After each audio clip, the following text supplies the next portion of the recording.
Out, I invite each of you to join me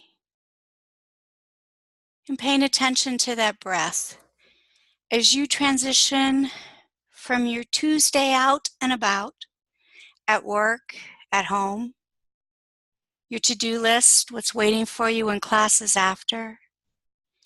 And on your exhale, let's release that to-do list. Let's release that busy. And on the inhale, let's transition within spirit that I know is everywhere present, that it is in the room with me, in the room with each of you, but it is also a ribbon of energy and a flow that is connecting us into one spiritual family where we are the divine expressing. And after so many weeks together, I know that this family is wrapped up in trust, and it's our beautiful bow. As we've gone through our week and as we gather here together, we know that we are safe. We know that we are in the place where the Lord is our shepherd. We are in the place that we can speak our fears, our shadows, our joys, and our victories. And each thought will be wrapped in love, acceptance. And so for the next 3 hours, we can simply imbue ourselves with trust. And so I know as this night progresses, we will have so many opportunities to experience trust, self-acceptance, assurance, and it'll bring us warmth and bring us joy. And I also know that if an opportunity comes up to talk about a betrayal and how it burst open our doors as spirit expressing, it is safe to say that as well. And I am so incredibly grateful for all of you, for all of us, and for Spirit to create such a beautiful, safe haven where we can learn and we can rest. And so I pass the evening to Judy. Thank you. In this meditation, you will experience an increased flow of positive energy by raising your vibrational frequencies. I will be your guide throughout this experience, knowing you are always completely safe. You will always be in control and may open your eyes at any time. As we prepare for this meditation, please close your eyes, relax your body, and begin to calm your mind. Take in a deep breath, expanding your lungs fully. And while exhaling, release all built-up tension completely from your body.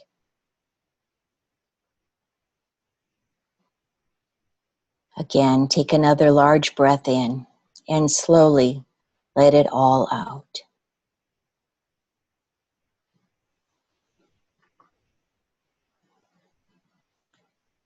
Allow your breathing to go back to its natural rhythm. As you allow your body to become relaxed, keep your awareness on your breathing and become aware of the sensations within you as you breathe in and out. Feel your belly as it expands gently on your breath and how it falls back toward you as you let it all go out.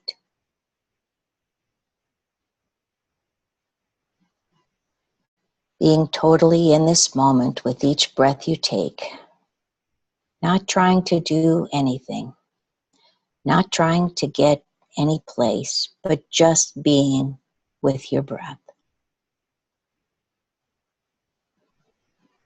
From time to time, your mind may wander off into thought, or you may have some anxious feelings that you may need to be somewhere else besides being here in this moment. When you notice that your attention is wandering, and without judging yourself, gently bring your awareness back to the present. feeling the flow of your breath and the sensation it creates within.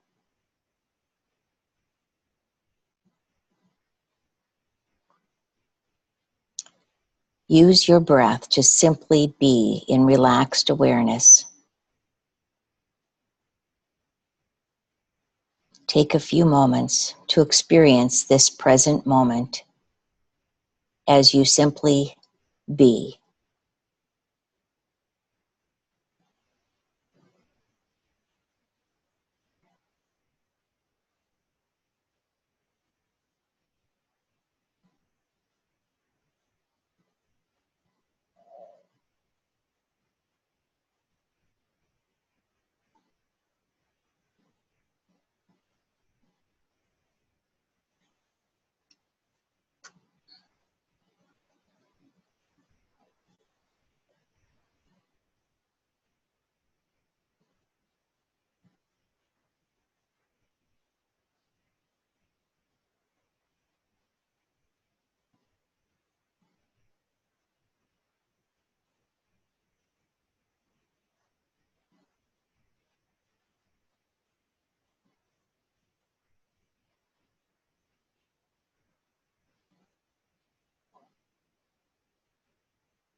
Love, joy, and gratitude.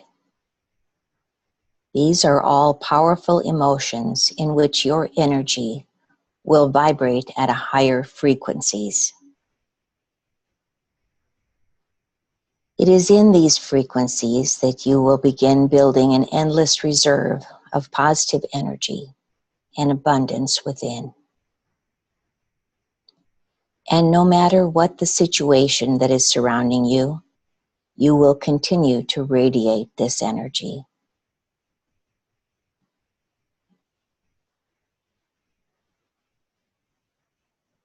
The source of this positive energy has always been in you. It is the conscious awareness in which this meditation practice will allow you to expand its presence within, to shine within without limitation.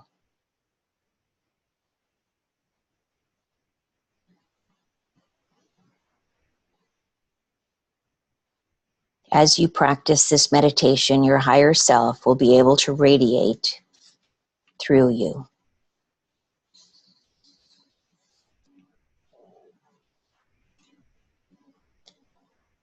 Let's take another deep breath in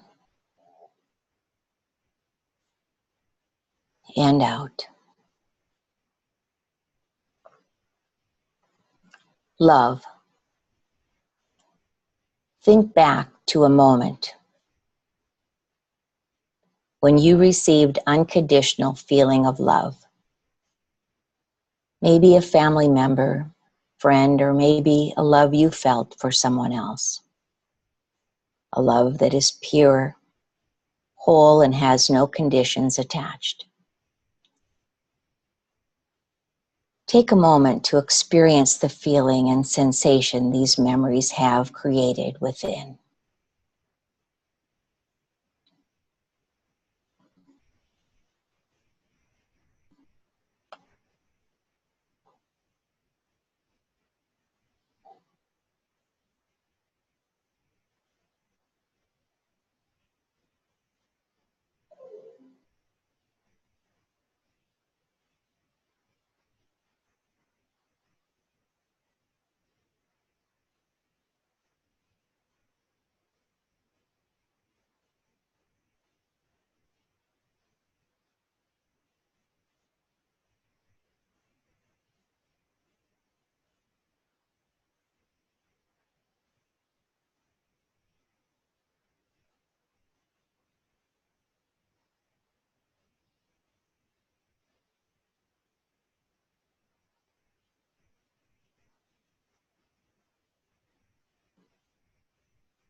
Joy.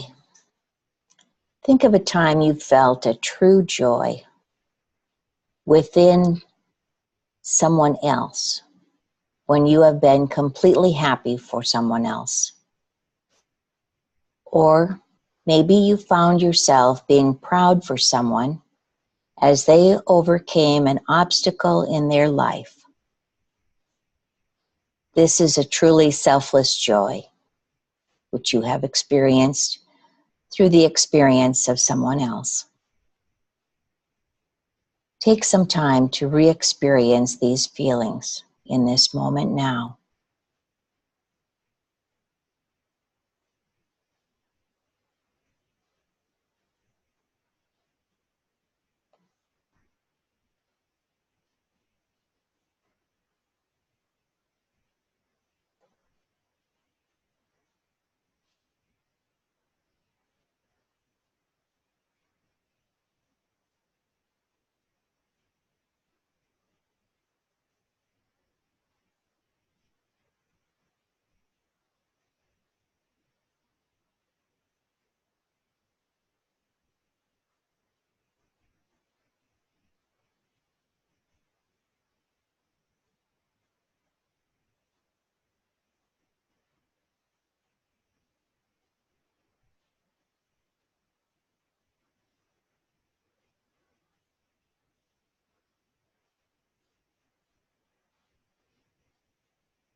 Take another deep breath in and out. Gratitude. We all have things in our life in which we can be grateful for. Whether it is the simple things like the clean water we have to drink, or the foods we have available to us, or you may choose to be thankful for some of the relationships in your life, or some of the positive experiences you have been able to share. Whatever you feel that you need to be grateful for, do so now.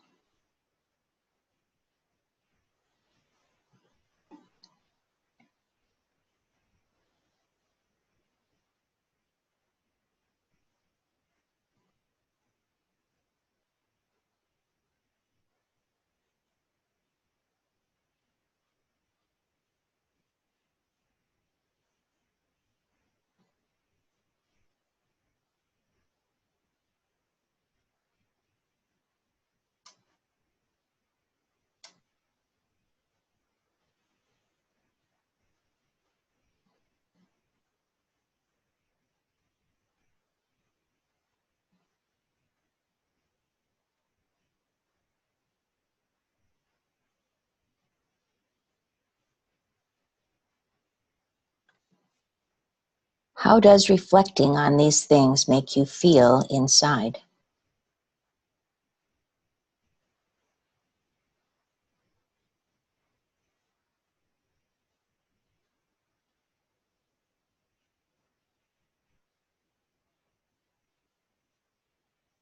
Take another deep breath in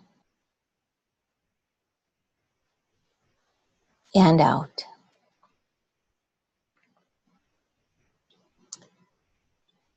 You have just experienced 3 of the most powerful emotions, which are the gateway for maintaining a constant flow of positive energy. And as your current states vibrate in these higher frequencies, I invite you to spread this positive energy throughout your entire body.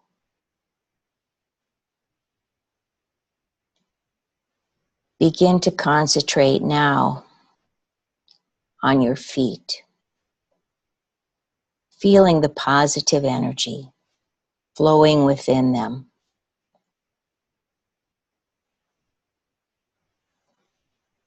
Move your attention now to your legs and feel your energy there.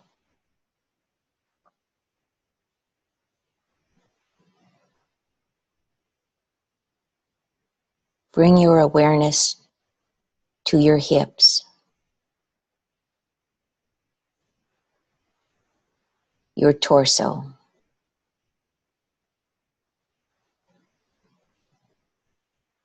your upper body.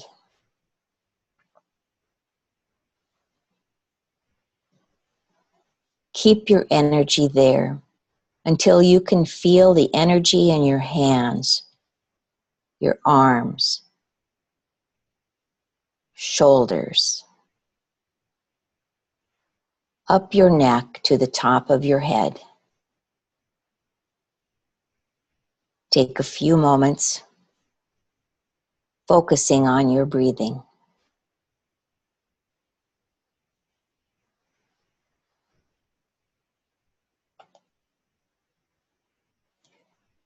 Take a deep breath in.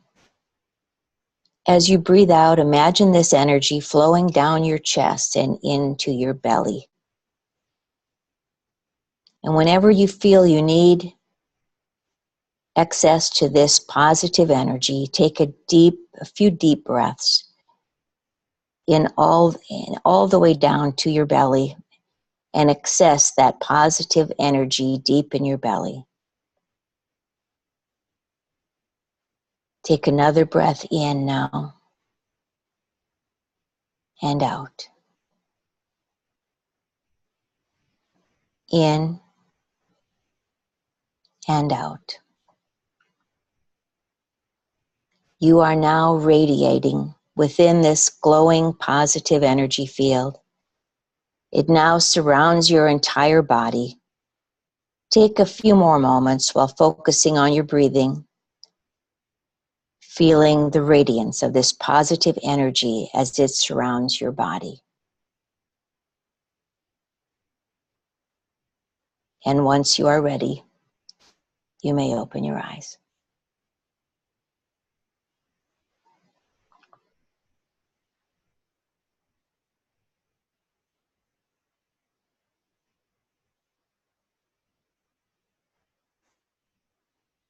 Thank you.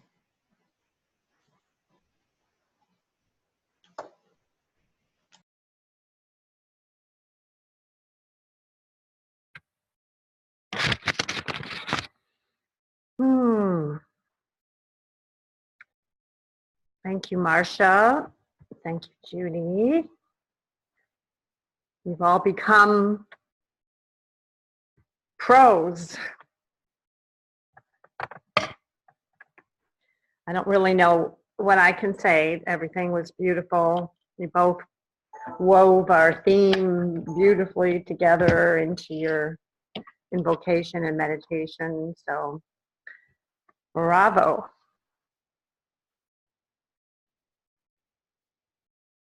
Okay, Katie, you want to read our purpose and our objectives? Sure.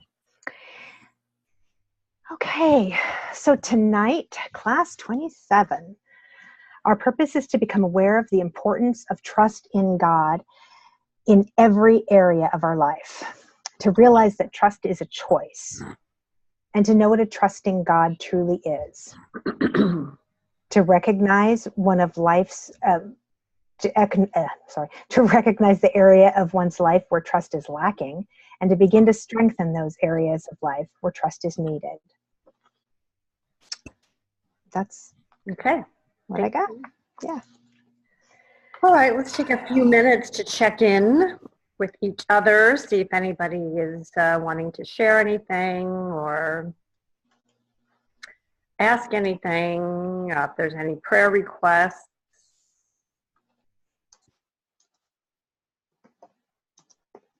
Linda, and then Teresa. I've discovered I'm recovering from pneumonia and a severe infection. So I'm accepting my perfect health to be revealed. Yeah, girl, you better get well. You have a retreat to go to pretty soon. Yeah, yeah. All right, who would like to offer Linda a treatment? All right, Deborah, thank you.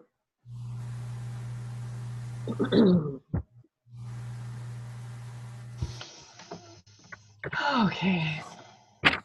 Just going to that glorious place where I know God is, which is actually everywhere.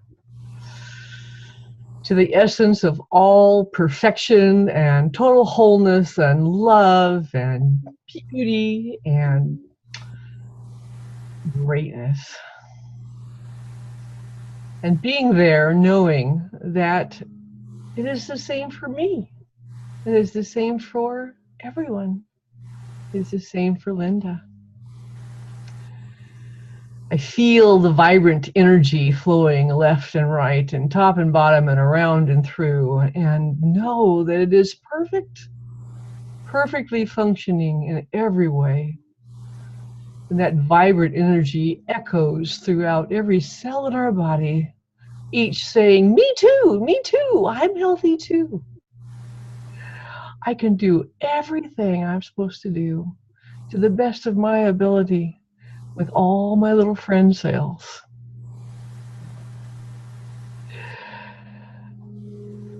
It makes me laugh, and it gives me great joy, knowing that this is just a part of reality, the same as any other, each in its place, doing the best it can, joyously, vibrantly, happily.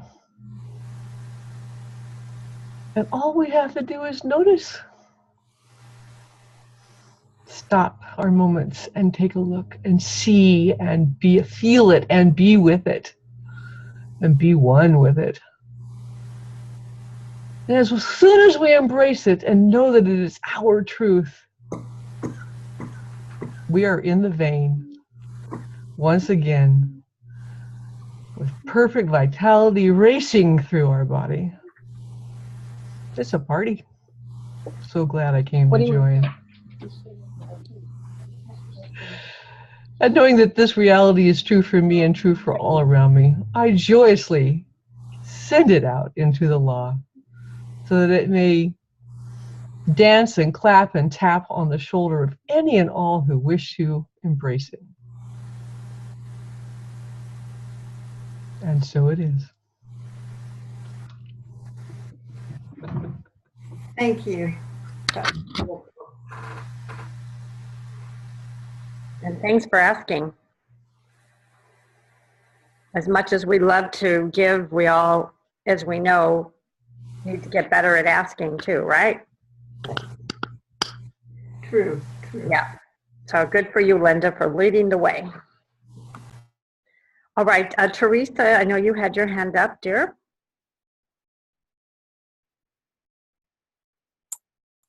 Yeah.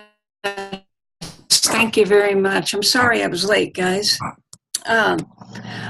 Okay, so I've had a very interesting week.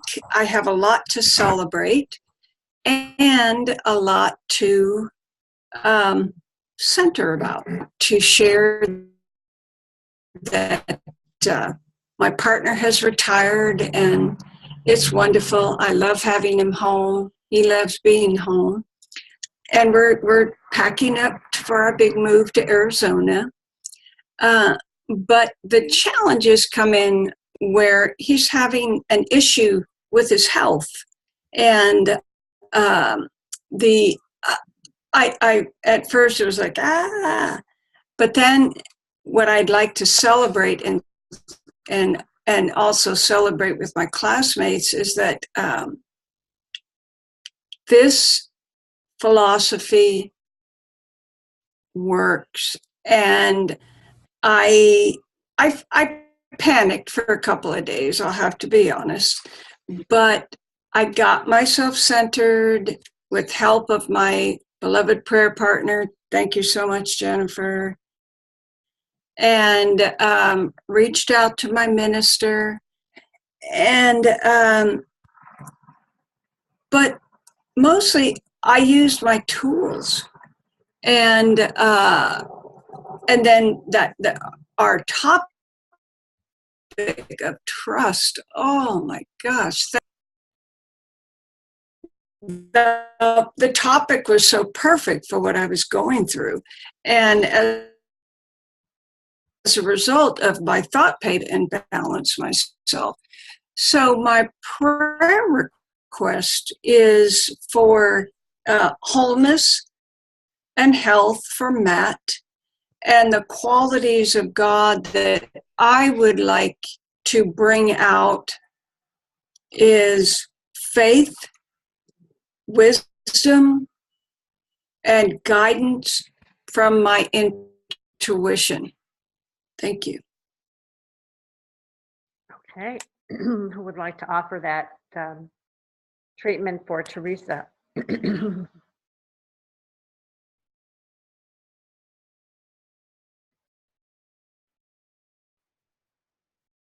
Okay, Rebecca, thank you.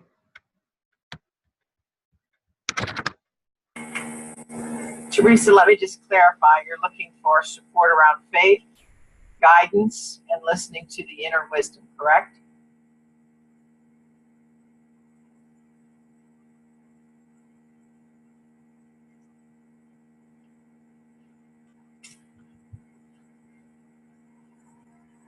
The one power and presence that moves in, as, and through all of life,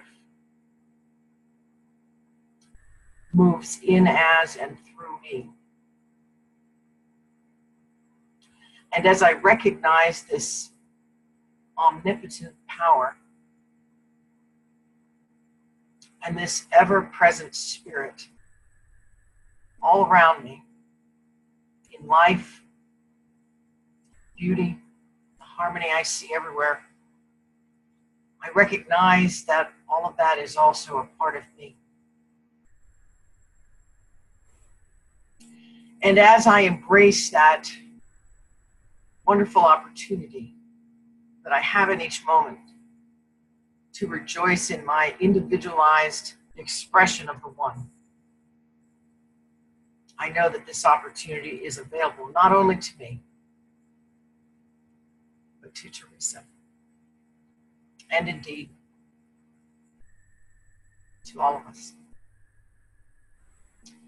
And so in this knowing,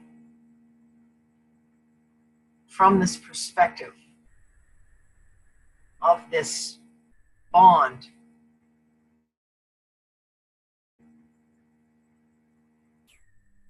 I hold up and celebrate the wisdom that comes with that closeness. And I feel lighter.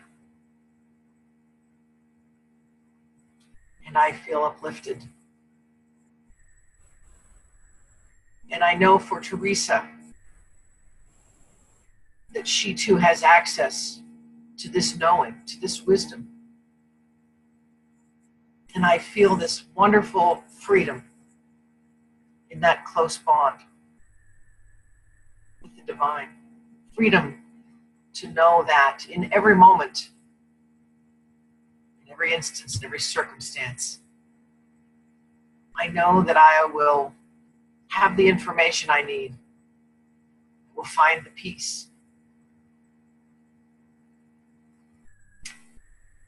And I know that Teresa too has this option. That in each moment that she seeks to understand, to come to terms, to resolve,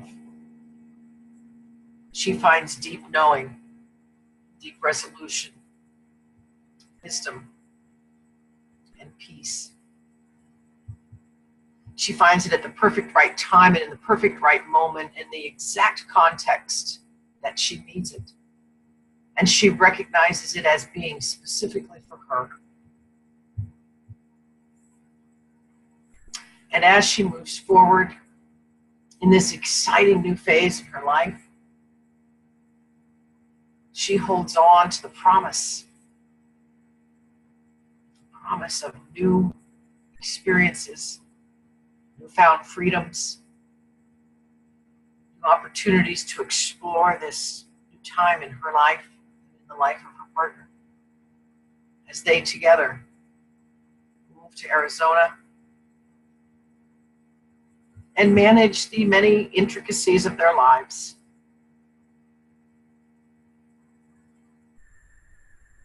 And so Teresa settles into this new journey, the beginning of this new journey,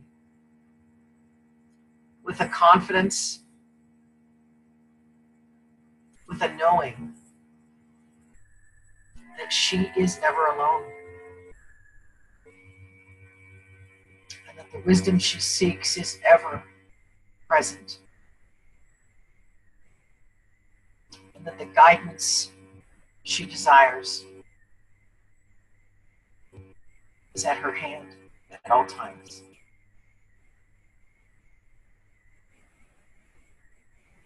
And I know that Teresa is grateful for this teaching, for I am grateful for this teaching. And so I join my heart with Teresa's in deep felt gratitude for the opportunity to speak these words, to know this truth, to move forward boldly in the direction of our lives with the confidence that we are provided with what we need in each moment, at all times. And so it is from this deep well of gratitude that I release my word into the infinite mind, knowing that this truth is already so for Teresa, for her life, for this new phase of this new journey. And so it is.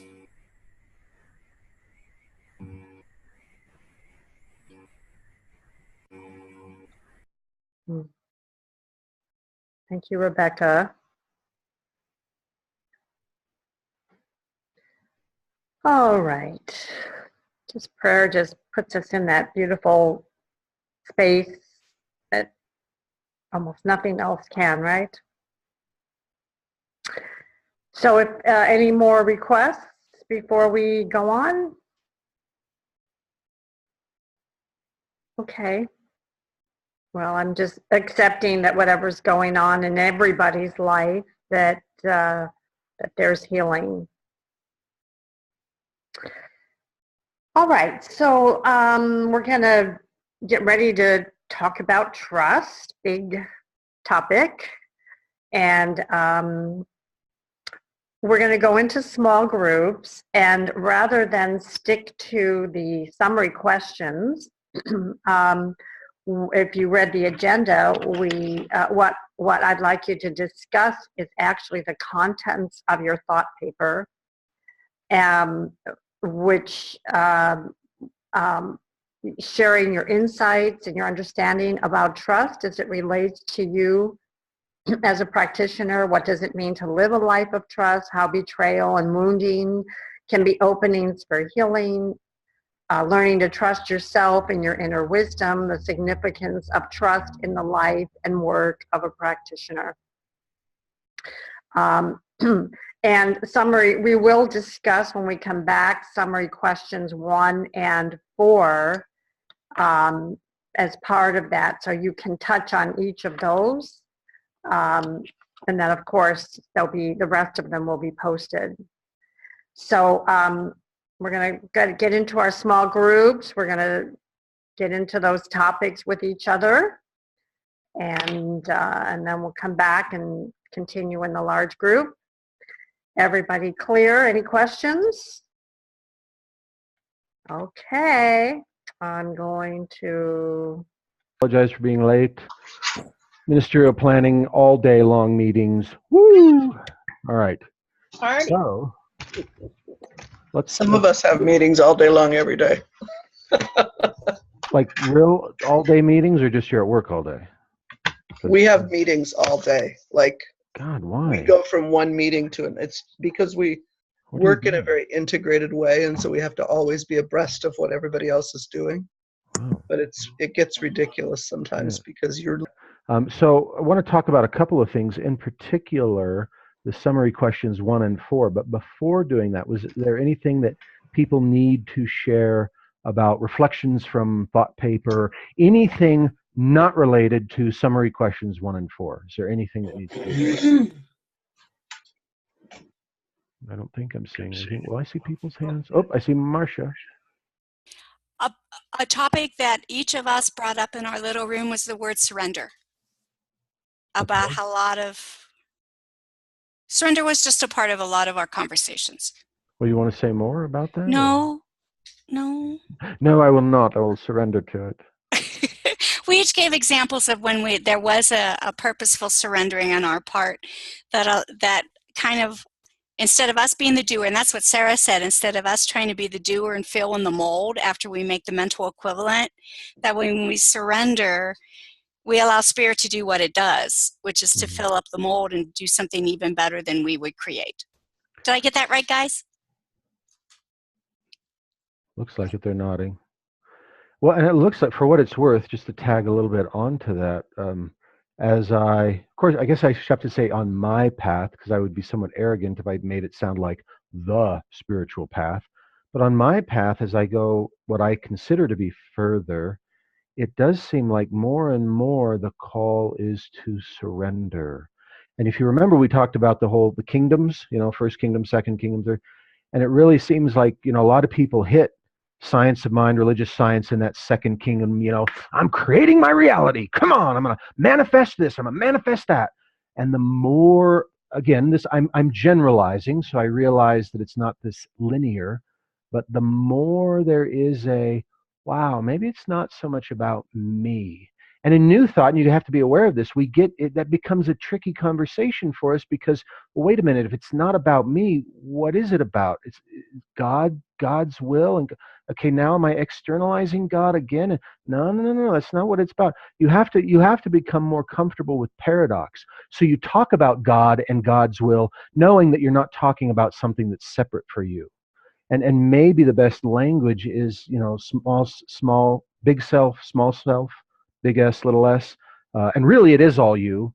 But really this whole, at some point, this idea of you is kind of like, well, who is this you anyway? Really, it's not so much that you're separating God from you, but you're kind of surrendering this concept of you. But of course, like we talked about a few weeks ago, Holmes was not big on that, he was real big on the individualized expression. But anyway, Kathy. So one thing that I said that I shared, first of all, it was really powerful. I'm so glad that we had that time together. One thing that I said was that to me, and this sort of goes along with what you were saying, Simon, is I know that the power that we're supposed to put in our words and the steps, and yet to me, after reading this, the most powerful part of the treatment is the release. That I'm releasing it, I'm letting it go. I'm not trying to do anything. I'm just letting it go and knowing that it's already done. Yeah. I think that, and when you said that, something, it brought it in this image to me of almost like a laser, where I wonder in some ways if our not our job, our functioning in the unfolding of the universe experiencing itself is that we select and help focus some of the light into a specific purpose, focus it into a specific manifestation, but that's it. We're not the light. I mean, we are, but do you know what I mean? That it's not all about us, that we have a function in the process of creation. But I really, lately have been, there's a power for good in the universe greater than we are, and we can use it. And I almost wonder if it's not, and I know Reverend Dr. Ken Gordon had said this at Asilomar once and a couple times since, and it can use us.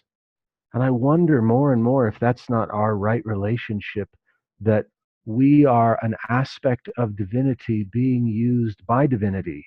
So we are divinity. We're not separate from it at all.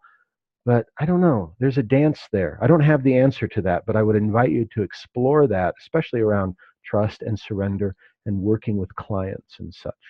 All right. So anything else before we move to summary question number 1, which is about fear and trust? So the specific question is, how can we rid ourselves of fear and live a life of trust? So this is very much a how question. How does one do that? There's not one right answer, by the way. So what have you done? What have you done when confronted by fear and then moving forward? What have you done? What would you counsel your clients? Carol? Well, I'm not sure I'd counsel my clients to this, but but I have thought and been taught that while the book said fear is a lack of trust, I think fear, or is the opposite of trust, I can't remember exactly the words. I think fear is the absence of love. And that's very much a Course in Miracles concept, but it's something that really has always resonated with me. So in that moment of great fear, and they happen regularly throughout the day. I have 2 choices in my mind. One is to absorb that fear and live with it and say, that's my reality. Or the other is to say, this is a real feeling that I'm feeling, and it isn't the truth. The truth for me is that I am fully safe, fully protected, have no reason to be afraid. I have faith, I have trust, I have love, whatever the word is that helps us to get there. And for me, oftentimes it's a mental exercise of release. It has to be a conscious, very much in the front of my brain exercise, or that sort of reactive system that's part of my nervous system just absorbs the adrenaline and loves the fear. So, that's kind of, I was thinking about it in the context also of, there was a really powerful paragraph in the writing that says, it does not matter what evil experience we may have had or how long we may have harbored fear, resentment, or doubt. In this very moment, when we turn from it, and for me, turning from it is acknowledging the love that I am, it will depart from us. We alone block our faith, our trust, and we alone affirm it. We can trade fear for faith, doubt for certainty, hell for heaven. I like it. Very nice. Teresa and then Deborah.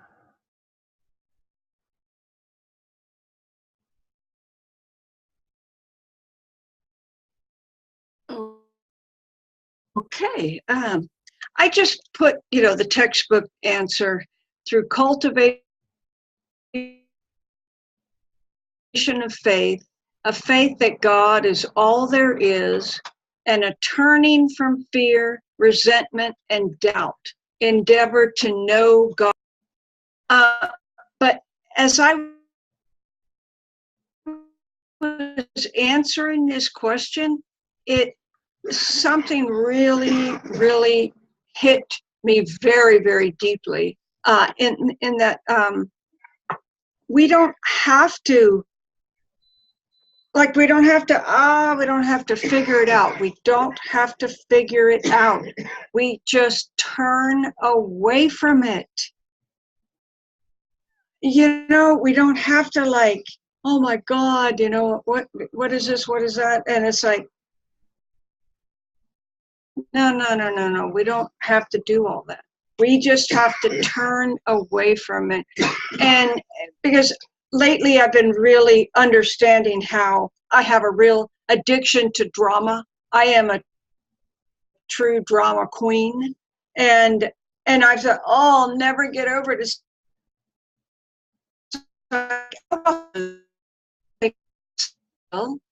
Turn away, aha moment. Cool. Okay. For me. And so presumably what Holmes means when he's talking about turning from conditions. Okay. Deborah? Well, I've got a song running through my mind. It's "Hello, Darkness, My Old Friend." Mm. And so when fear comes up, I think you recognize it as a part of the past that you were, and you invite it forth, and you acknowledge it, and then you sit it down and have a conversation with it, and say, okay, where are you coming from? All right, let's look at that, and then when you're done, you're able to just love it into nothingness. Ideally, yes. And I think one of the keys in what you just said is the acknowledgement of fear. So often something arises, and I think we may often feel the rise of energy before we may not have clarity. And like Teresa was saying, we want to understand it. If I just know what this means, if I just I can explain it away. And it's like, no, because the knowledge, the intellectual piece is potentially just that. It's intellectual, whereas the emotion is well, it's emotion. The fear is emotion. So yeah, but I like that piece where if I acknowledge it, if I give it a voice, which can be a specific technique, giving it a voice. It's used a lot in voice dialogue. Jennifer, and then Alexandra. So a lot of what Carol and Deborah said, but also when giving it a voice, I think when I experience it, I like to do mirror work. I kind of learned to do that as a self-love practice. And so giving it a voice is recognizing that it's that little I or that little girl that, is fearful. And so kind of looking her in the eye and kind of like, what do you need? What are you, like, acknowledging that I'm feeling this, and then, just sort of comforting myself and nurturing myself and kind of making it, like not being, I used to be so hard on myself, and not allow myself to be afraid because I had to be brave, and now it's like the bravery is kind of turning towards myself and saying, okay, what's going on? Why am I in this kind of fear? And then, recognizing like, I'm okay, I'm safe, and just talking to myself like I'm talking to that little person inside, and so it's kind of like a practice that I do that's actually really powerful and allows me to kind of step into that observer mode more and nurture myself from that place. Very cool. Have you ever heard of voice dialogue, the technique? Have you, Jennifer, have you? I know some of you Is have. that like the AB? I don't know if I have. I don't know. Well, it's just It interesting sounds because familiar, but I'm the not way sure. it was a technique developed, I don't know, put out there by Helen I think it's Sidra Stone. Sidra, yeah. And it's really, in essence, we have numerous selves, and we tend to have a self that they refer to as the conductor, which we might call the observer or the witness, or there might be a little difference there in technique, but and literally it is a technique like you were just talking about, where you might say, God damn, I'm so pissed off. I need to take these, I need to move forward in my career, but I'm so afraid. I can't do it. I'm just paralyzed. Okay, boom. And then you would literally get in another position and you would let that part of you that is afraid to speak. It's like, oh my God, I can't believe this. I'm going to lose my job and I can't risk it and I need this job.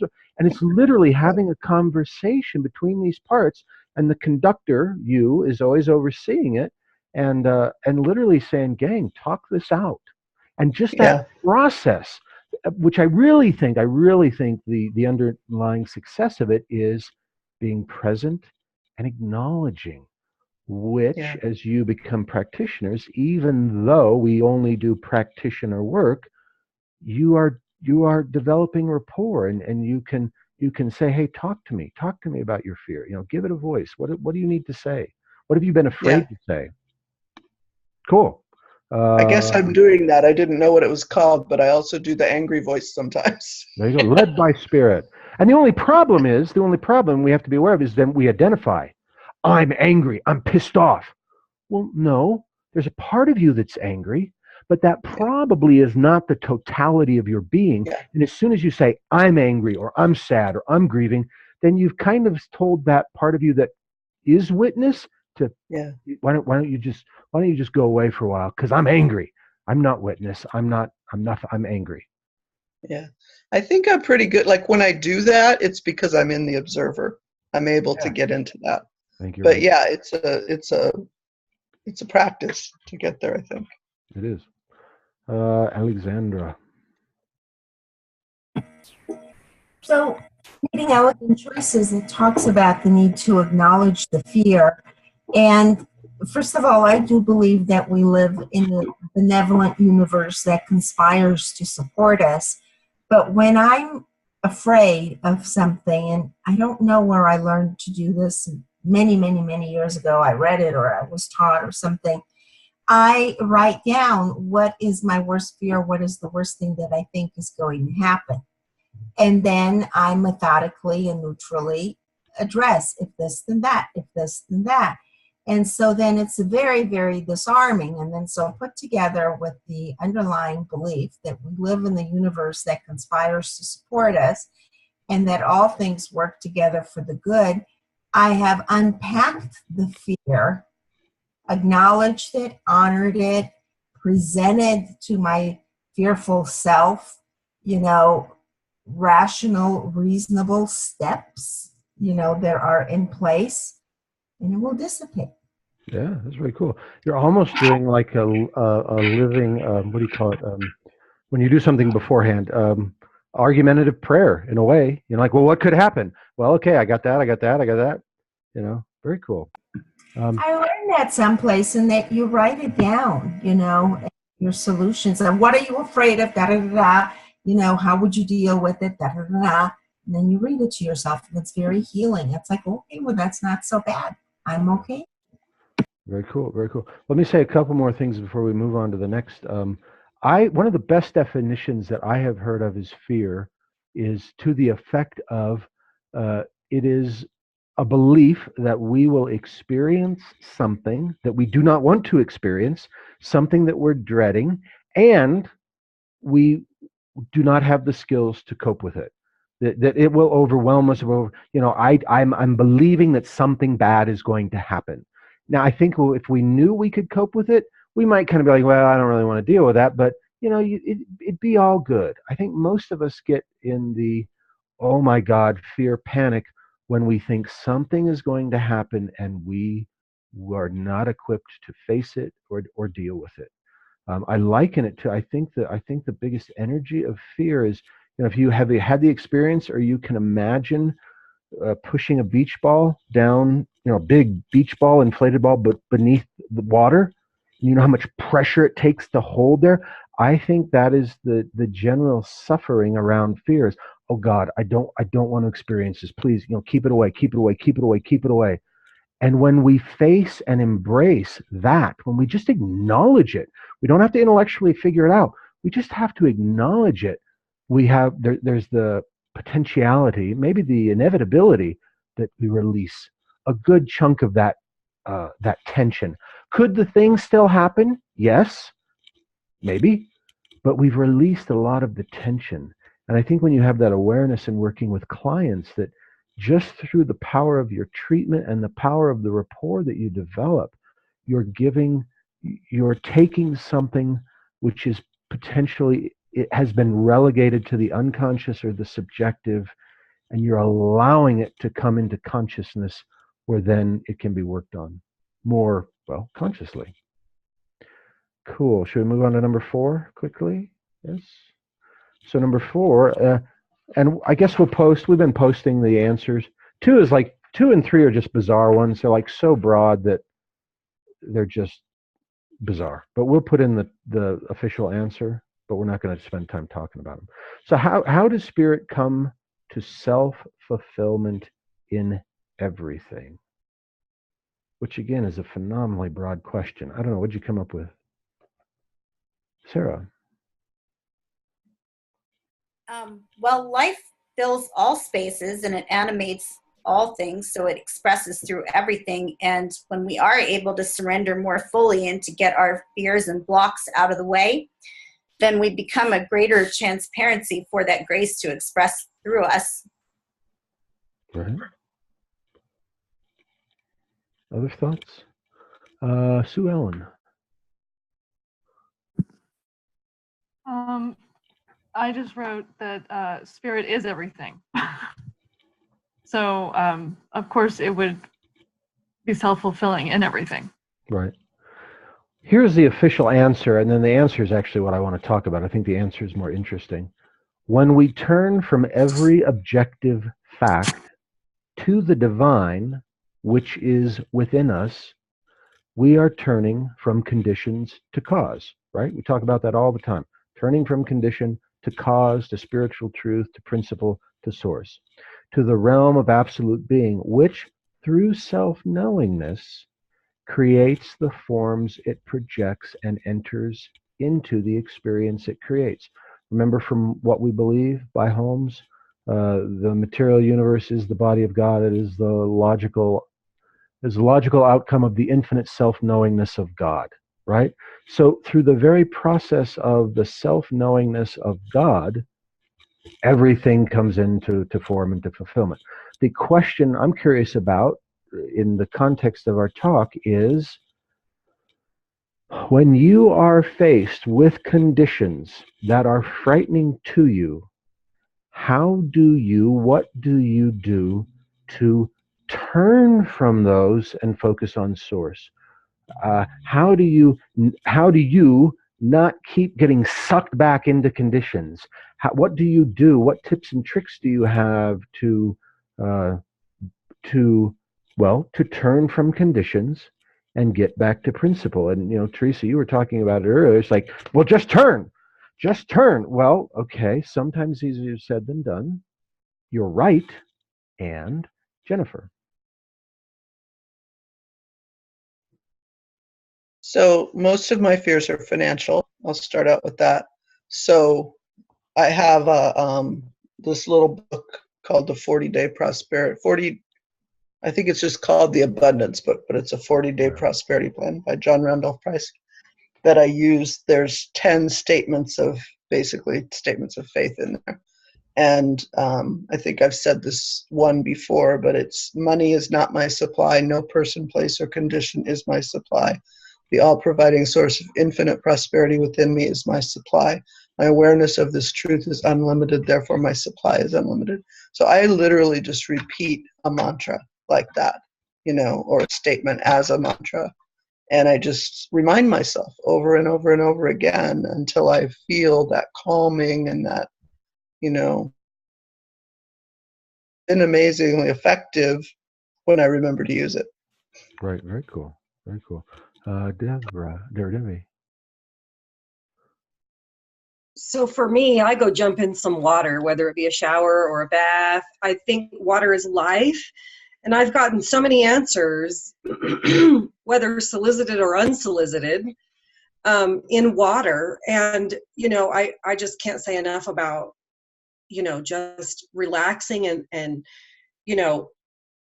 while I'm in the water, maybe thinking of whatever the issue is and inviting solutions, or rinsing away that fear too, letting it go down the drain. I just kind of imagine it just leaving and things being solved.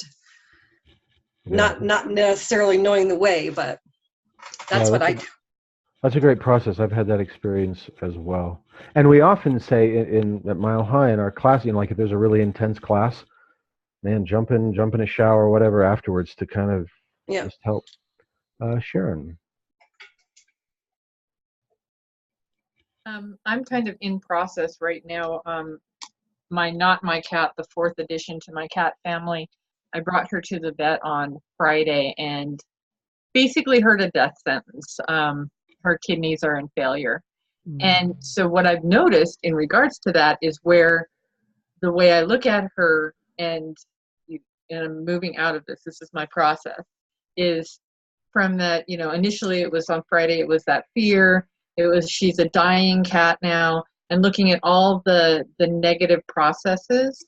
And so the first thing that I do is I notice, I become aware of when my brain and my thoughts are going there.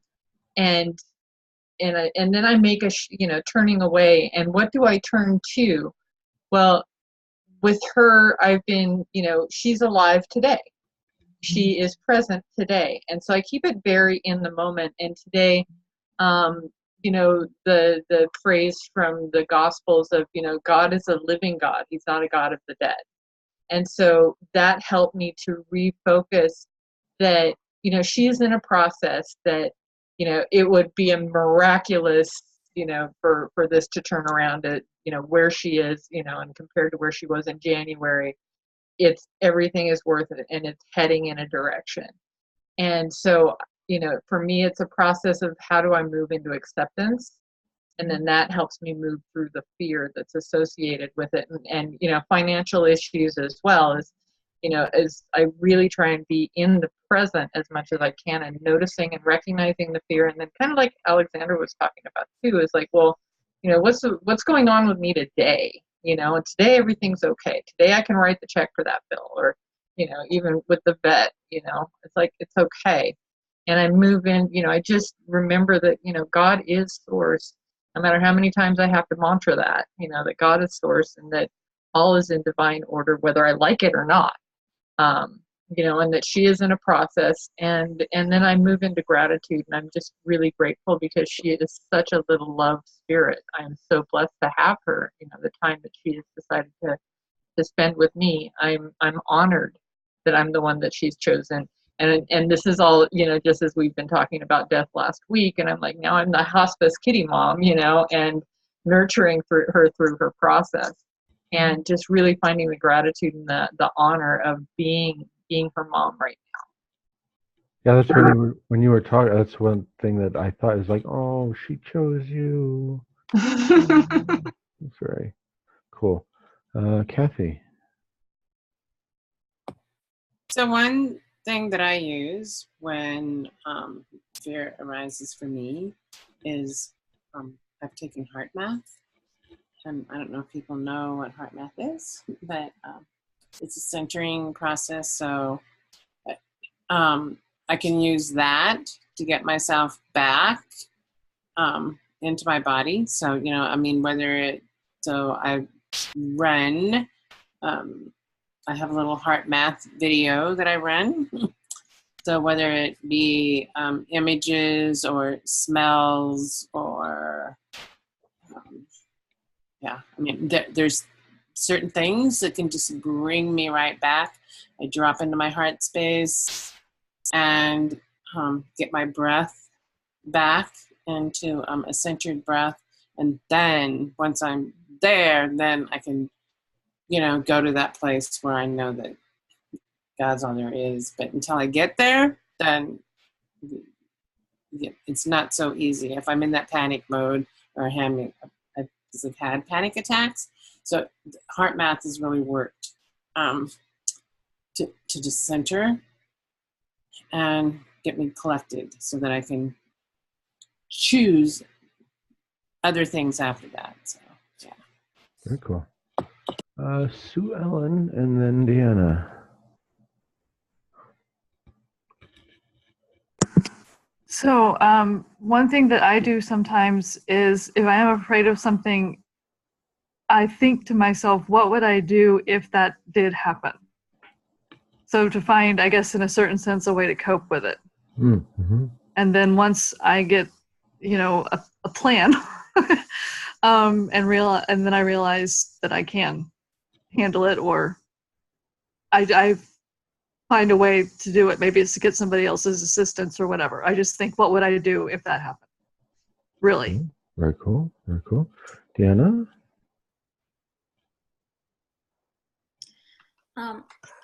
Well, I've been I have experience in sales for like almost my whole life, and I think that's the best way to manage fear, you know, because if you are in fear, you don't sell anything. But when you work, you know, like I've been working 100% commission, I don't get no paying for an hour. So when you work, you know, 10 hours and you don't making any money, then you start in panic. But you know, I was training, when I was training to sell, they say, okay, if you start thinking, you know, blah, blah, blah, blah, then you don't see the people the opportunities. So the first time is recognize that my energy is not good right now, that I need to go and calm down and change my mind. And then just start working and see the opportunities and just work until the last minute, and always believing that it is going to happen. Because, you know, if you don't believe it, then it's not going to happen. So even if it was like, I don't know, 9 o'clock and I didn't sell anything, I still working, and then one person come and it make my whole day. So it is for same for everything, you know, when we have a problem and we start in fear, if we don't calm down our mind, we don't see the solution. So yeah, how does it work for me? Cool, very cool. Christine. Something I've been using quite a bit lately is just affirmations.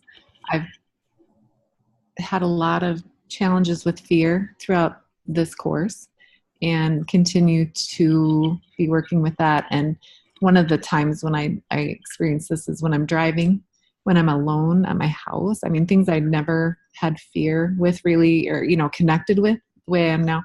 So just, you know, I am powerful. I trust my body. I trust my eyes. I trust my hands. I trust, you know, just anything I can do to remind myself of the positives. And it's been, you know, honestly, it's been a battle and it's been a struggle, but that's been helpful lately. And I guess it's nice to hear other ideas, because I've had so much fear come up, and I don't know if anyone else has, but, you know, just, it's been pretty intense. So thank you all for sharing the things that you're doing. Very cool. Very cool. Yeah, I'm sure none of us ever have any fear. No, yeah, for me, it's probably been 3 hours or so. We're good. Sarah. Well, the first thing I do when I'm really stressed is just to remind myself that I could never be separated from God, no matter what I do, no matter what somebody else does to me, no matter what the conditions are. I just try to get centered in that, because if we know that we're always one with God, even in transition, it's just a transition. We're not really dying. So that kind of gets the worst of the fear out of the way. Like, you're not going to die. You're not going to be separated from God. That allows me just to take a breath. And what I do then is I just try to focus at the center where the truth is, rather than out in the storm of conditions that are brewing there.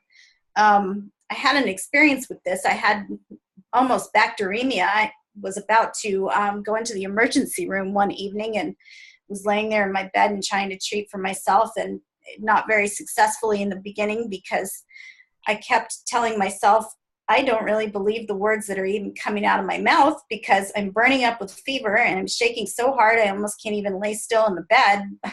And I'm saying to myself, everything is perfect and I'm well and I'm strong and I'm healthy, but no, I'm not. I feel horrible. And so the way I finally moved past that is to remind myself that everything you see out there is a condition. Don't focus on the condition. Just look inward to the truth, because that's like the control panel. If you can change the belief inside at the control panel, then the condition out there will start to shift. And so when I was able to get into that place, then I could actually believe the words that I was saying and put some real faith behind the treatment. And then it did start to come into alignment. I got treatment, the fever came down, the symptoms got less. But if I focused on what was happening out there, I just got more of the same, because all I could focus on is I'm sick, I'm sick, I'm sick. I couldn't get myself past it. So it was just a matter of focusing where the truth is rather than the condition. Very cool. Yeah, and you know, there's a powerful technique that can be difficult to practice, but I really got in touch with it while I was down at John of God, and it's this idea of thought interrupt, where as you become aware that, you know, you're telling yourself the story. Now, there is a time where we have to be present and process our feelings and thoughts. So this isn't about denial. But a lot of times we have this story come up and we're just repeating it. We're just perpetuating it. Oh my God, the economy is so bad. Oh my God. And it's really a process of becoming aware of it and just stopping it. And if you need a mantra, or you need to tell yourself, shut up. But whatever you need to do, it is literally not allowing yourself to tell the story, to repeat the mental pattern that can just run like a tape. But at least initially, where I'm at, it requires effort and attention. So that can be somewhat of an intensive thing. All right, let's see. We got 2 more people's hands up, and we got to take break because we're already over our time. So Alexandra, and then Linda, and then we'll take break. So what I do is I have people that I respect and trust that I go to for example, I really believe what Ernest Holmes says, so I would read his affirmations, or I would go to a YouTube video with Abraham Hicks that has something appropriate, or if it's a business challenge, I might tune in to Tony Robbins, and I literally will play that stuff. Or if it's, and I'm an auditory person, so if it's Holmes, I will read it out loud to myself because it has more meaning for me to hear it. Stuff I hear sinks in more than stuff that I read or see. And it changes my energy. It can also be a meditation. I mean, when we go into Insight Timer, there's talks, there's music, and you can pretty much name your condition, and there's something for that. And it shifts my energy, and because these are people that I respect and trust, and I know that they believe the same truth as I, it's easier for me to shift my energy and to get back into alignment with that. Cool. Very cool. Linda.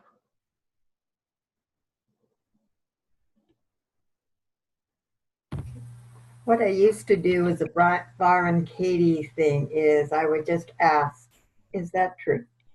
Yeah, that's a good one. Do I know that is absolutely true? And most things, at least of my fears, they weren't. And now I just say to myself, you know the truth. And I just, the spirit's within, and I know the truth. And that just kind of brings me back, just take a couple deep breaths and tell me, I know the truth of everything. The truth will be revealed. And it just kind of brings me back to where I am. But I used to start like with Byron Katie. That was my go-to thing. Very cool. Actually, with some of the people I work with too. Very cool. Linda Watson, anything before we go? I just love all of your wonderful strategies. One of the things that I have used for years is that reframing kind of thing, which is everything has the meaning we give it. So when something shows up for me, I ask myself, what is the meaning I am choosing to give this? And because I know for sure that's true for me. Everything has the meaning we give it. I know that that idea is emblematic of this teaching and this philosophy. So I sort of walk myself through that process of what is the meaning I choose to give this. And so that helps me move out of where I was that was creating fear. And another really powerful technique is something that someone shared with me called the inner counselor work. And it's sort of journaling with yourself. You put something down to ask your inner counselor, so I feel stuck about this and I don't know which direction to go and I'm not sure even what my options are. And then you write inner counselor and you start writing as if that somebody was answering you. And we know what's answering us. What's answering us is our inner wisdom. And you just write on the page back and forth. You answer it, it answers you. And I've shared that with so many people that it has become so meaningful for me. I do that at least once a week. I'm sure I get into that place where I need to get my thinking unstuck around something. And for many, many years, as I've shared with you, I have a son who it was very difficult to understand and difficult to not have the expectations dealing with my expectations and everything. I mean, he's pretty much on his way now, but that's what I used. I needed some answers. I knew I was probably an okay mom. So like, why is this happening then? So I needed to find out underneath, what was this about for me? And what was I going to bring to the relationship that would bring some meaning to it? Very cool. Alrighty, I think it's break time. When should we be back, Linda? Like 5 after? 5 after? Okay, yeah, I think so. All right, blessings.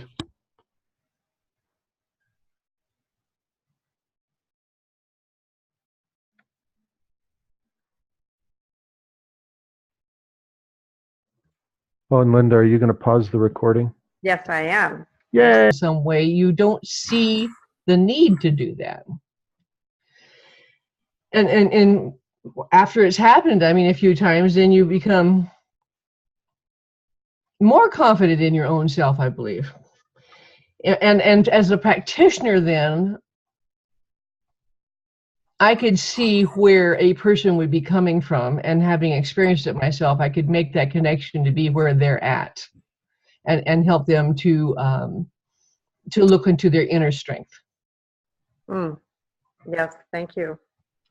Suzanne?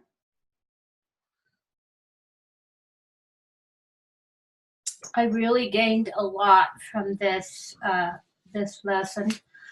I wrote my whole paper on a betrayal, and then how I moved through those 5 steps that Beth Hedbach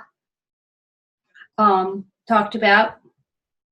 And when I first was writing my paper, I go, well, I haven't been betrayed. And then, of course, I started thinking, and I could think of many times I've been betrayed, actually. And I realized when I was small, I didn't have the tools. I didn't have these tools. So I just let it go. Then I realized letting it go is a tool. It's one of the tools.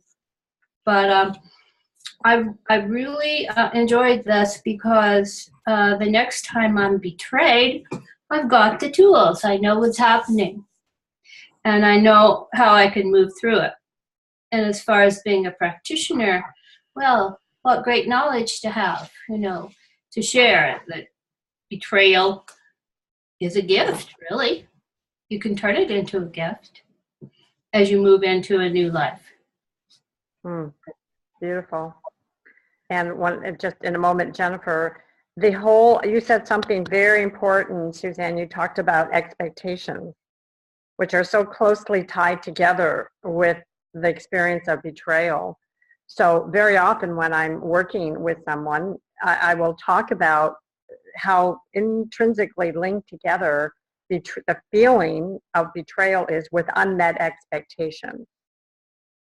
And that the way to shift that is to, as you say, reevaluate. And I like to think of shifting my expectations in a situation of a person, what I expect from a person or a relationship or something. When I choose to do that, then I remove that whole opening, that whole possibility of being betrayed because my expectations aren't being met. And obviously there are some more serious betrayals than others. Some may be, tragic and violent and, very harmful. So I recognize there's a large, it can be on a lot of different scales. And understanding the whole dynamic of betrayal is the key to understanding how to release the idea of being a victim.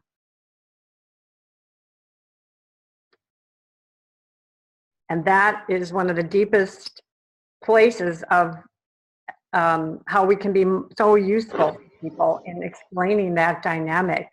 Why did they do that to me? Why did this happen to me? And as we all know, that's really not a very useful line of questioning. It does not bring about something that is useful. Not the why, but the what. does. So the what is here for me to understand and to learn?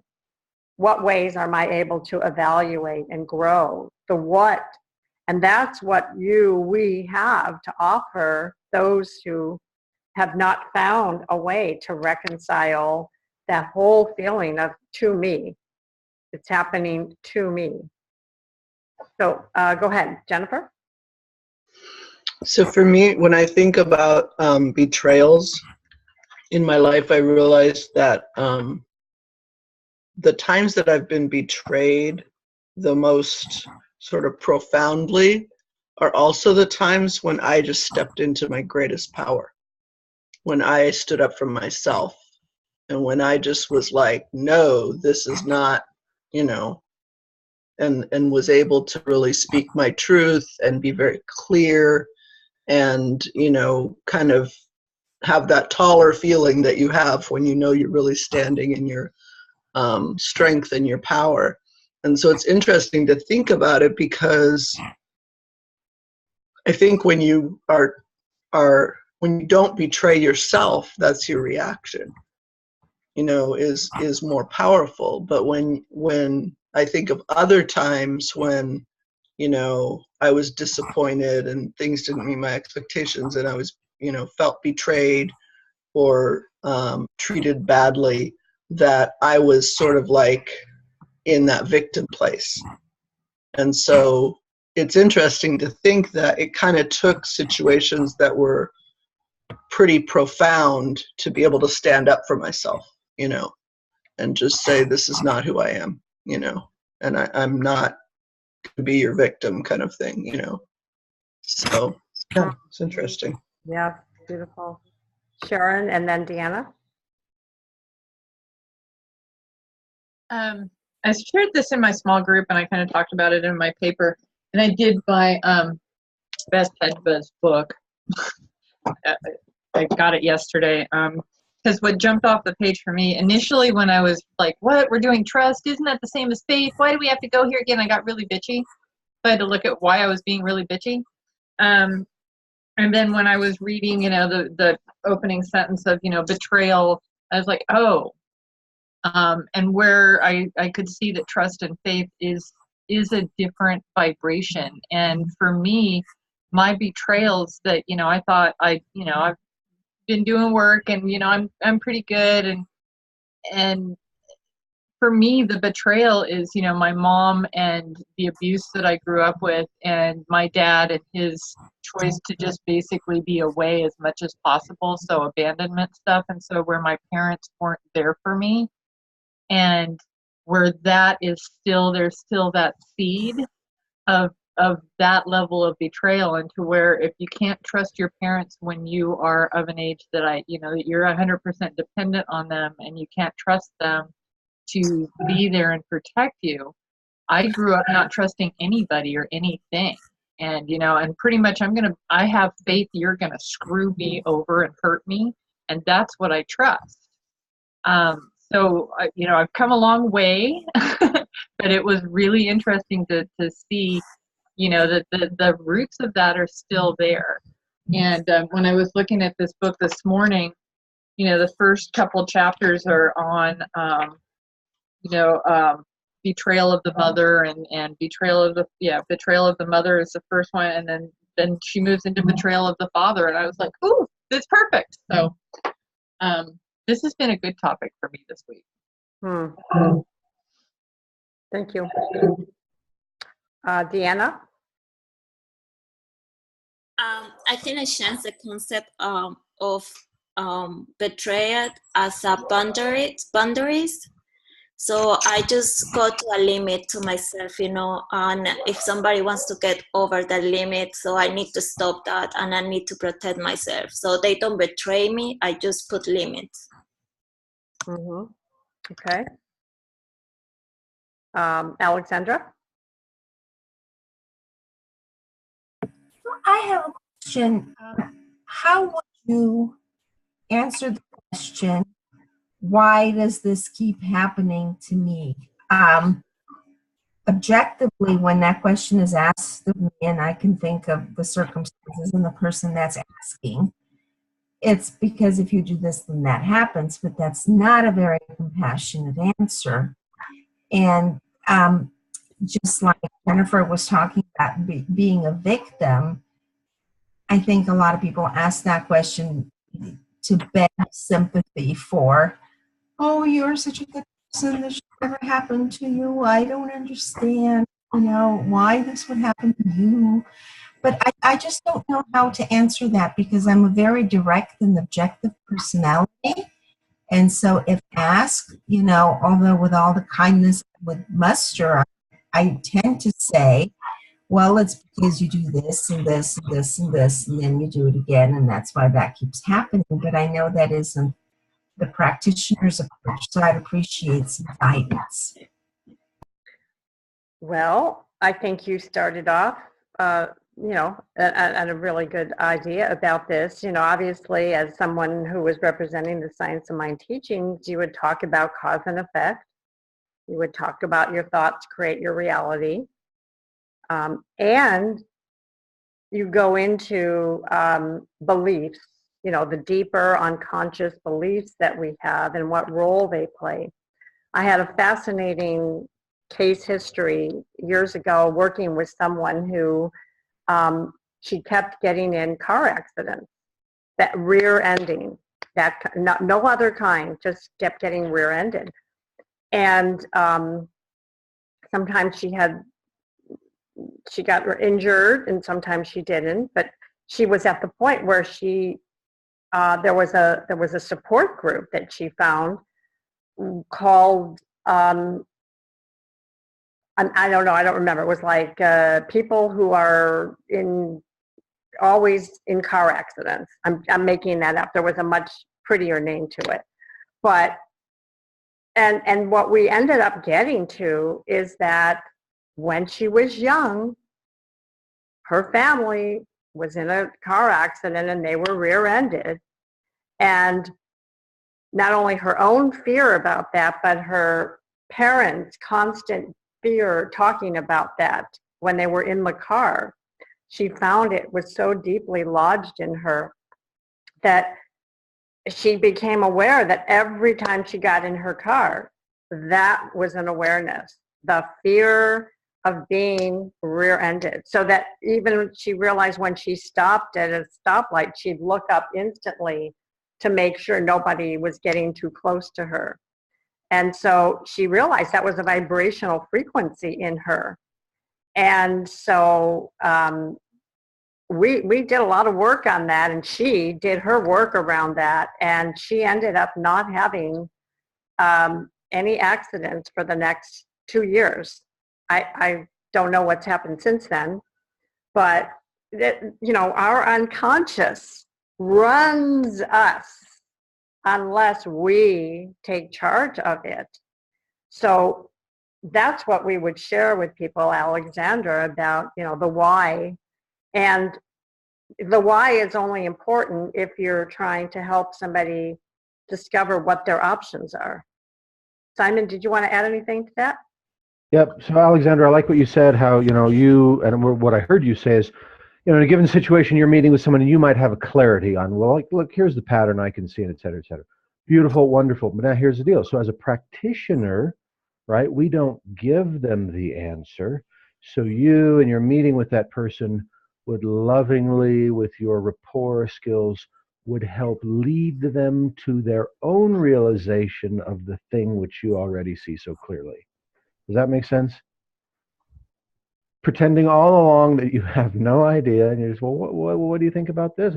Wow, you told me that this thing these similar things happened the last 5 years, and what do you think about that? Do you see a pattern there, or wherever you're guided, and then eventually they'll go, oh my God, oh, you know what? It comes from a belief of blah blah blah, and what I need, and then you're like, yeah, right. Oh, I'm so glad you figured that out. Because there is something in us that knows. That knows, yep. You're reminding them of who they are already. That's great.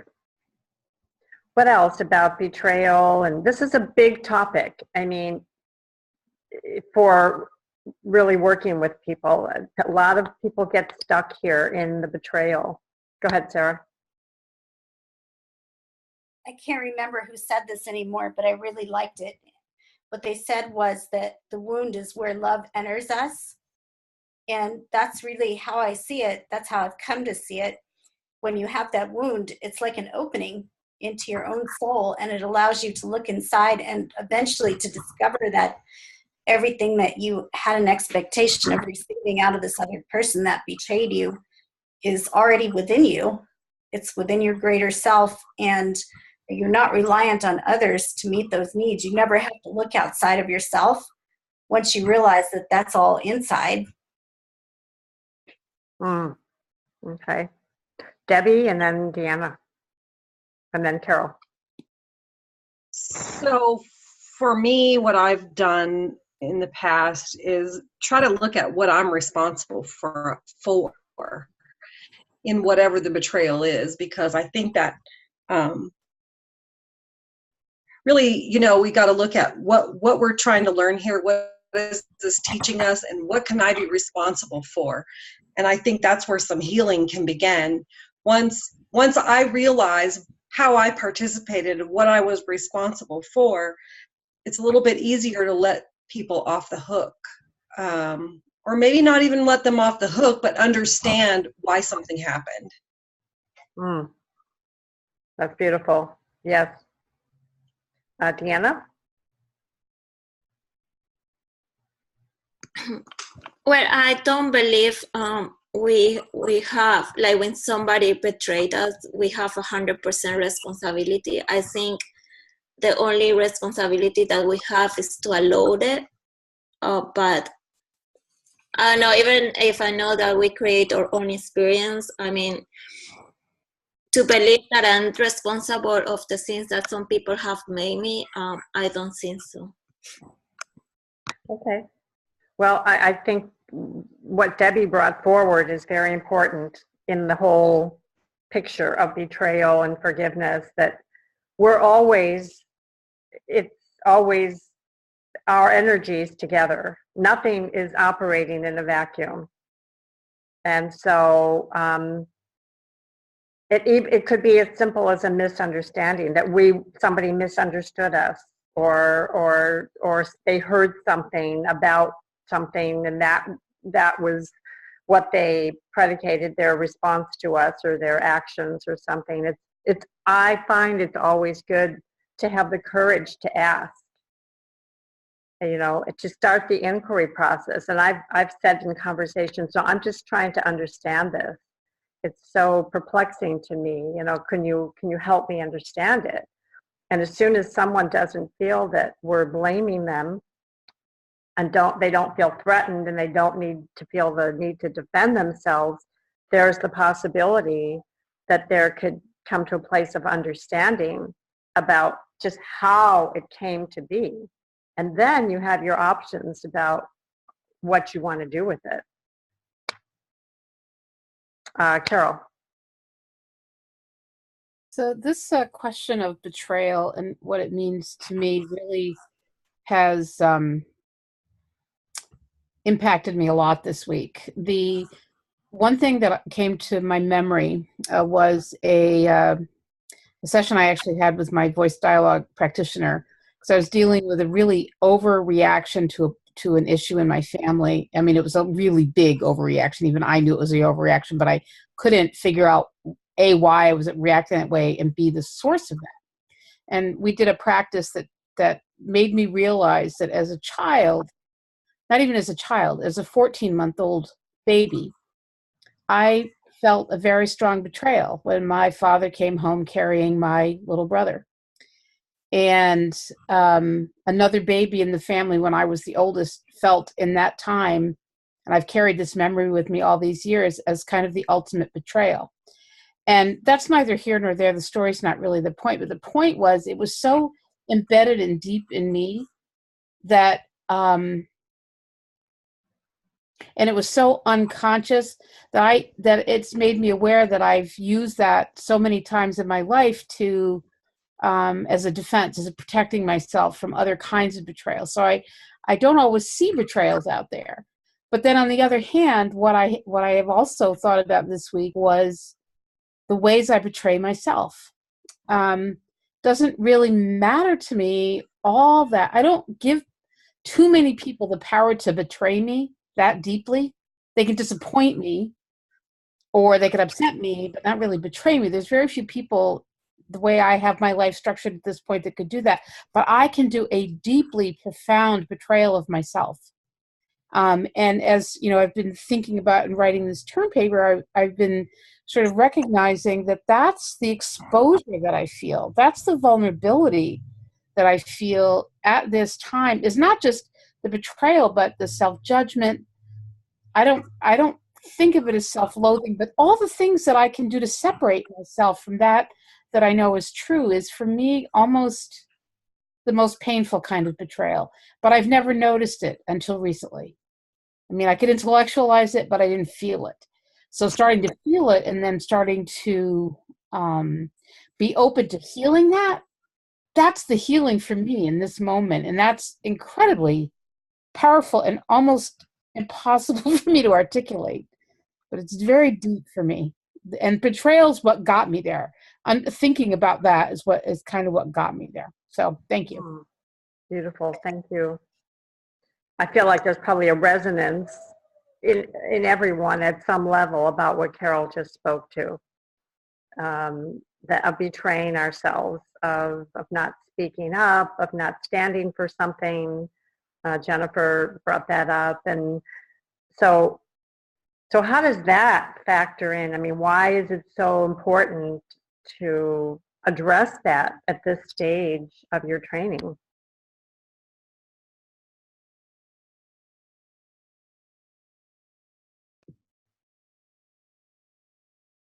Jennifer?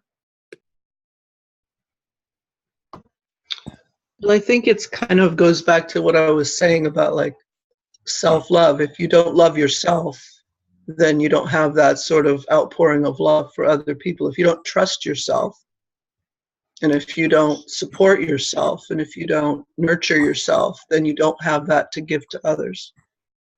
And so, you know, where I looked at where I still have trust problems, you know, it's I need to trust myself more in those situations so that then I can, you know, trust other people.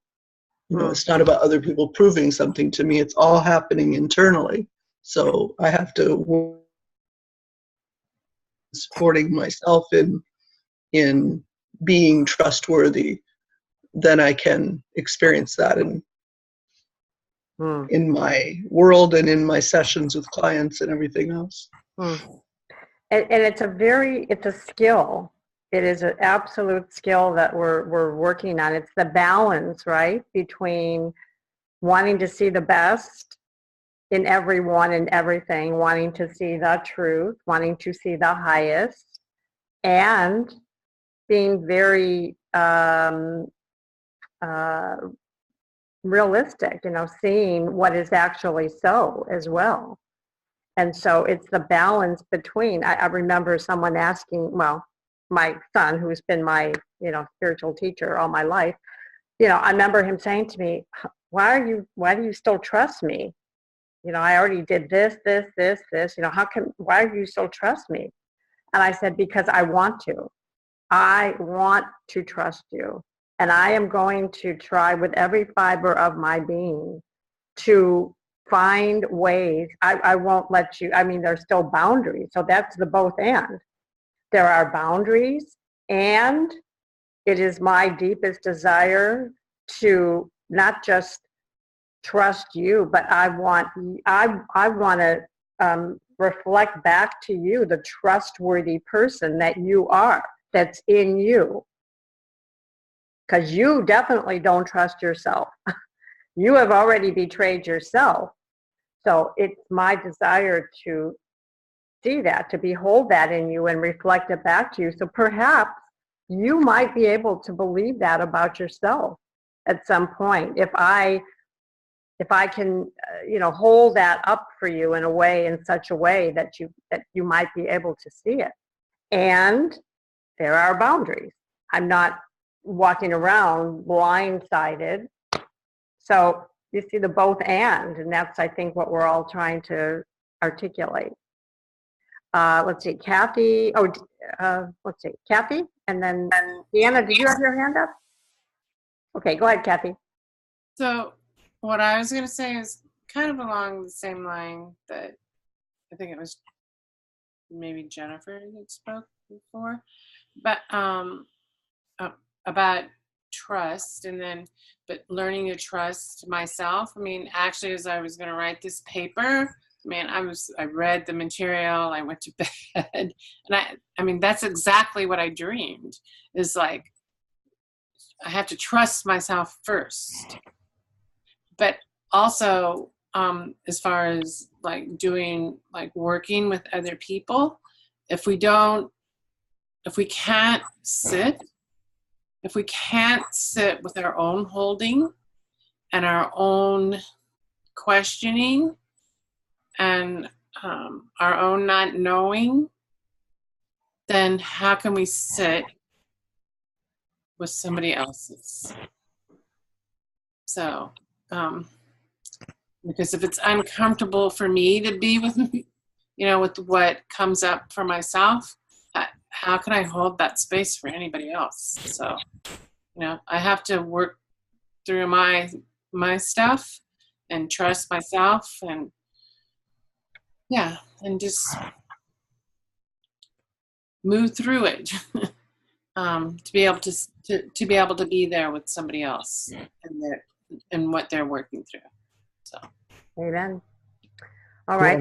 Wait, I want to add something onto that. So if you're meeting with a client and something comes up for you, like a big pocket of unprocessed stuff, such that you now have an intuitive sense that, this is interfering, I have my work to do around this, then that might be a time where you would really want to consider, in whatever way was appropriate, to say, you know what, I'm not sure I'm the right one to work with you, and I'd like to assist you in finding someone else, or get whatever was appropriate within your center or your whatever. The point being, if you suddenly realize, holy crud, I might not be able to be in the space of a practitioner in this, with this issue, with this person, then you have a responsibility to facilitate them working with someone else, or at least not working with you. Make sense?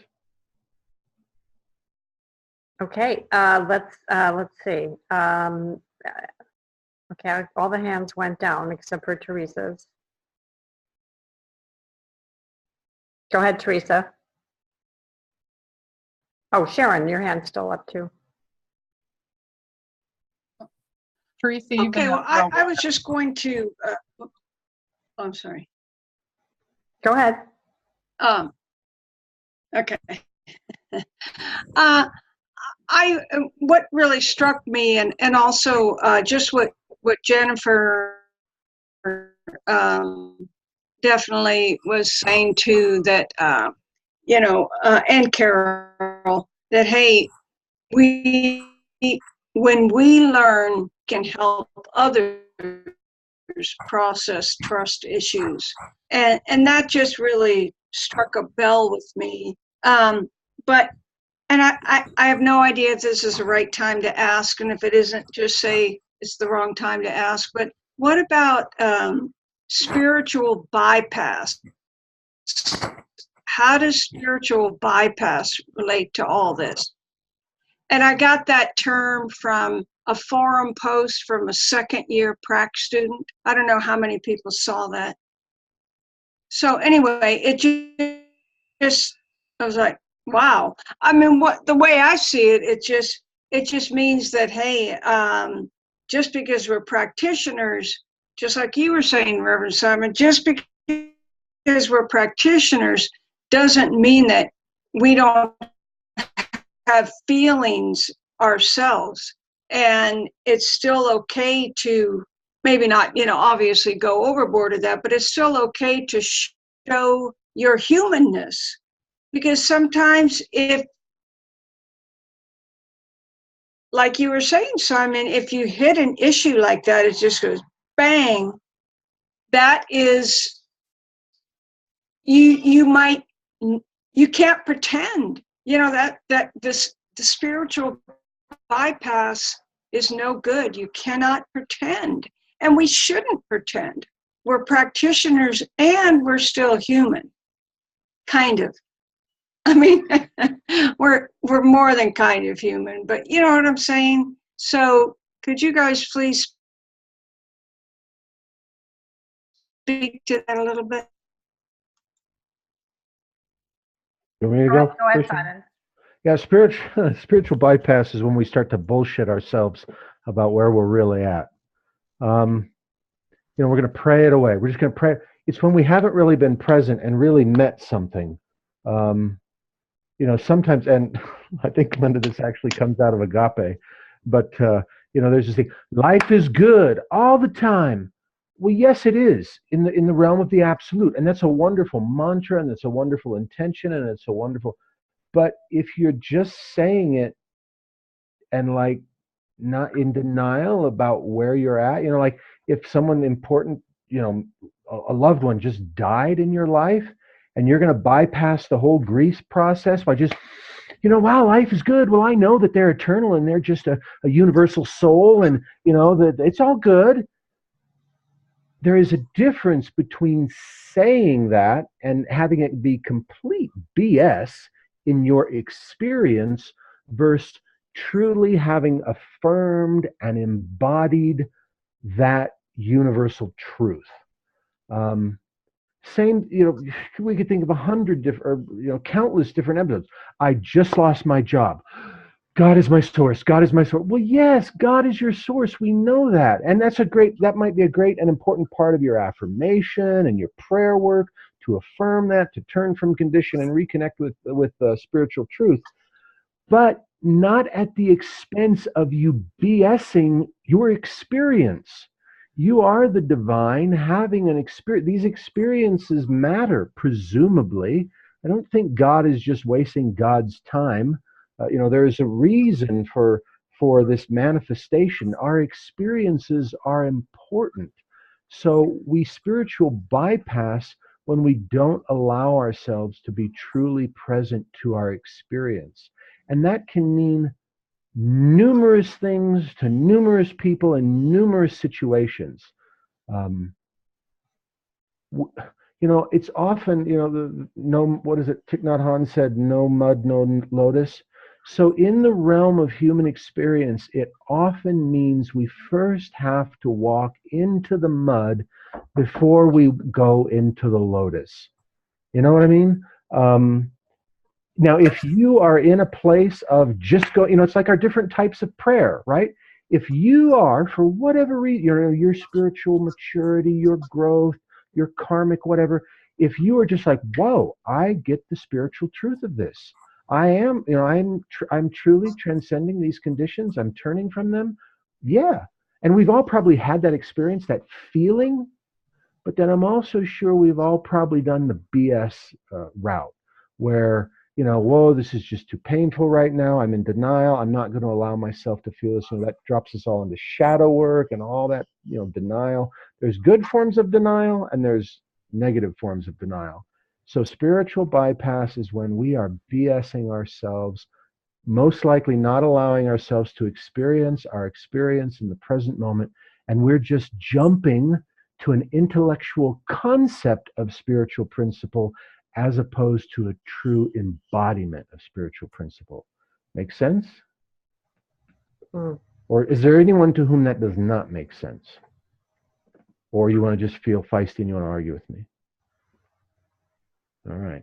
Looks good. And another piece of that also is building a bridge for ourselves from the place of feeling that we want to go into spiritual bypass. Maybe it's too painful, it's, whatever it is. But what's the bridge? How can I be in my humanity, experience this, and how can I at the same time, what I say, hold the highest about it? And for me, that is the idea of everything works together for good. That's where I go when something feels pretty awful and I know I need to walk through it, but I also want to maintain my own high watch about it. So what is true for me is everything works together for good. It doesn't necessarily feel good in I usually don't say it's all good, it's all God. You know, that's just not what resonates with me. But what does resonate with me is after all these years, I know everything is going to turn out for good. So that's where I try to stay. We'll have two more sharers, Alexandra and Sharon. So with respect to having a client come to you with an issue you realize is maybe not resolved in you, I just had the opposite reaction. I would have thought, you know, what a gift. Because at least in my experience, once I have completed the unification process, the realization comes through me. So it's not, I believe this, therefore I realize this, and I know this to be true for me, for you, and for everybody else. It just comes.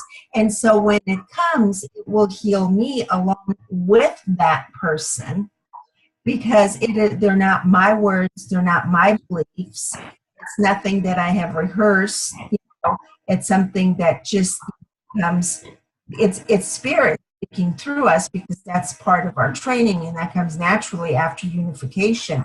So I wanted to ask Simon, when you say, Simon, that we should maybe recuse ourselves from talking to that person, wouldn't that just as well be seen as an opportunity to heal ourselves through the unification process and the faith that we have in revealing a healing?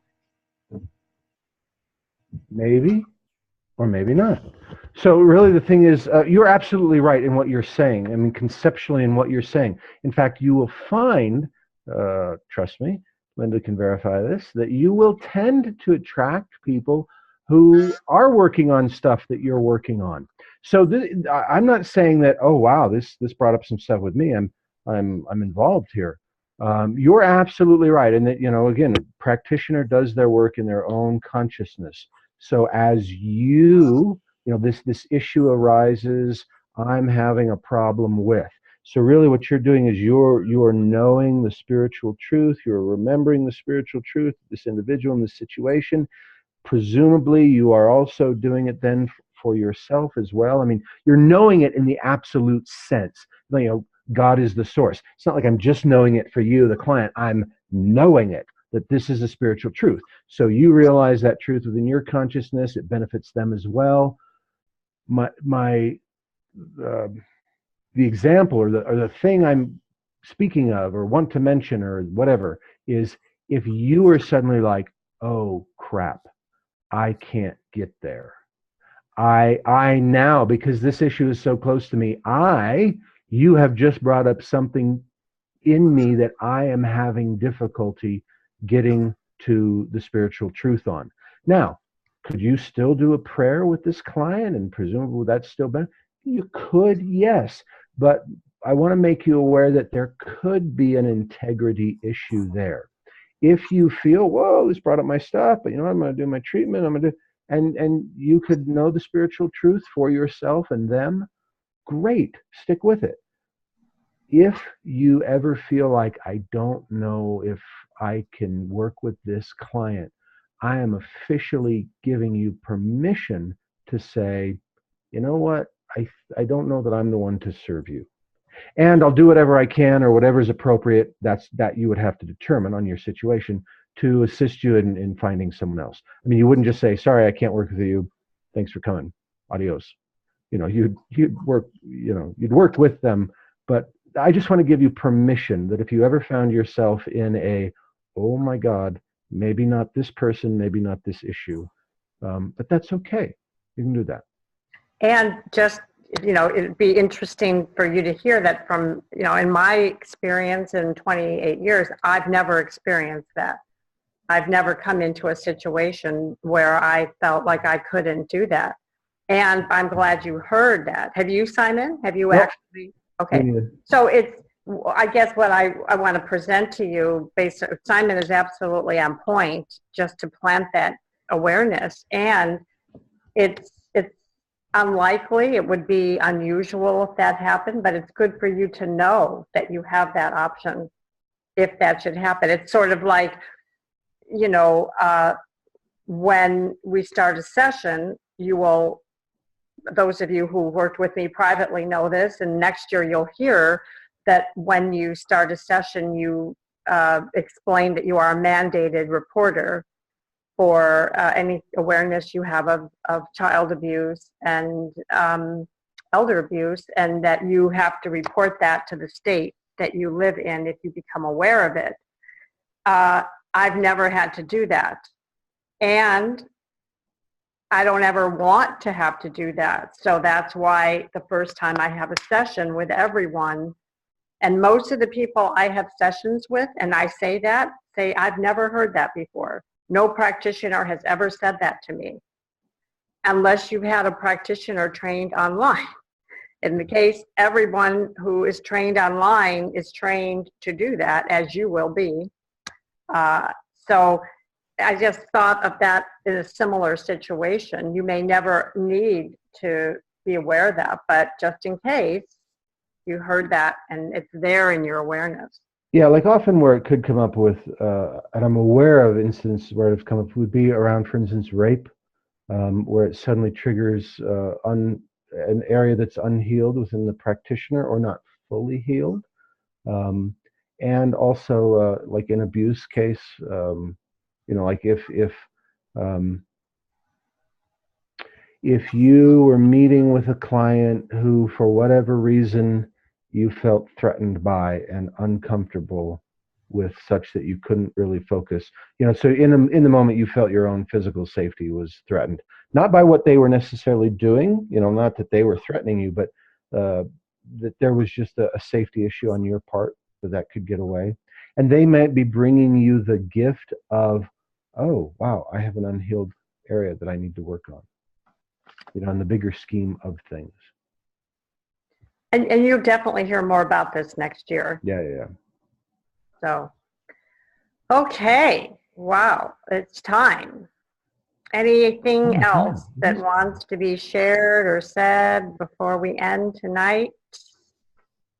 I encourage you to work with your prayer partners, your practitioner, whoever it is that you do prayer with, about anything that this brings forward in you. It's sort of a heavy topic, you know, so if you find something there, reach out and get support. Okay, anything else, Simon, that you want to say or mention? Okay, so Sharon will be doing our benediction tonight. All right, so just breathing deeply, we breathe in God. Breathing out, we breathe out into God.